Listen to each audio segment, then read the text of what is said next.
On the channel, we get a lot of questions about work visas. It's not only on the channel, but also in our emails. We get a lot of emails, guys. It's amazing. Thank you very much for the support.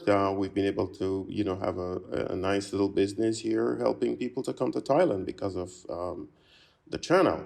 So we got this question from Afridi, RK Afridi, and he says he wants a work visa. How will you help me? We can't really help to get you a work visa, but let's talk about the steps that you need to have before you can get a work visa.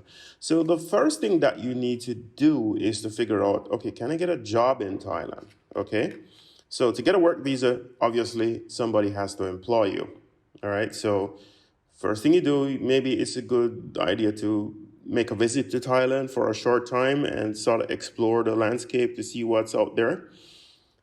Secondly, you need to find some of the job boards in Thailand. So like JobsDB, and there are quite a few others. And you're going to keep on top of those job boards and look for jobs for expats, okay? Usually those kind of jobs will be kind of labeled. As an expat, you need to make a minimum amount of money per month. So I think it's about 50,000 baht per month minimum. So jobs that are paying less than that, it's going to be difficult for you to, for people to hire you and actually get a work visa for you. So first step, look for a job before you even email anybody, including us, okay?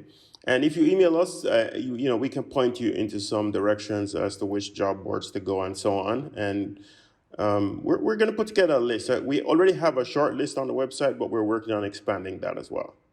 So find the job first.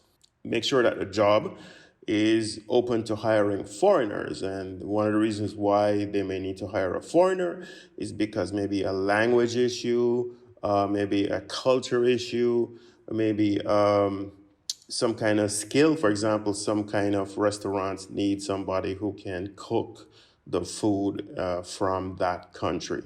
Okay, things like that, okay, or work with people that are coming from that country a lot.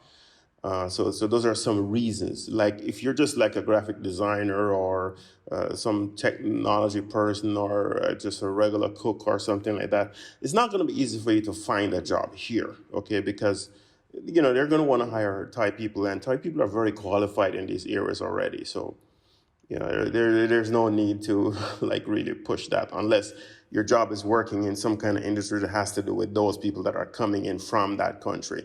Let's say, for example, you are from Saudi Arabia. Okay, Thailand recently opened up travel between Saudi Arabia, making it easier for Saudis to come and go to Thailand. So it makes sense that they would hire somebody from Saudi Arabia because of the language, because of the culture, because of the country. Okay, that makes sense. All right, so that is the step one. Step two, you apply for the job, okay? And you need to apply for jobs. Make sure you have a good resume. Make sure that your resume is sort of tailored to that job and not just a generic resume that you can send to a million people. Generic resumes really don't work, okay? So just take the time, take the 5 minutes to 10 minutes to kind of modify your resume for each one of these jobs that you're gonna apply to, okay? And then once you apply, then you see what people say, and then you can plan a trip to Thailand to come for interviews. So you plan like a vacation, a month in Thailand, how much time you can spend here.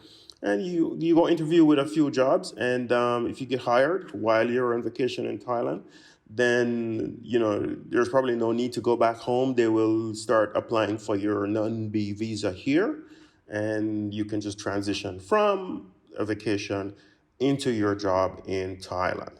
Okay, so those are the steps that you need to do, and then it's not you who are going to get the work visa. Your employer applies for that visa for you.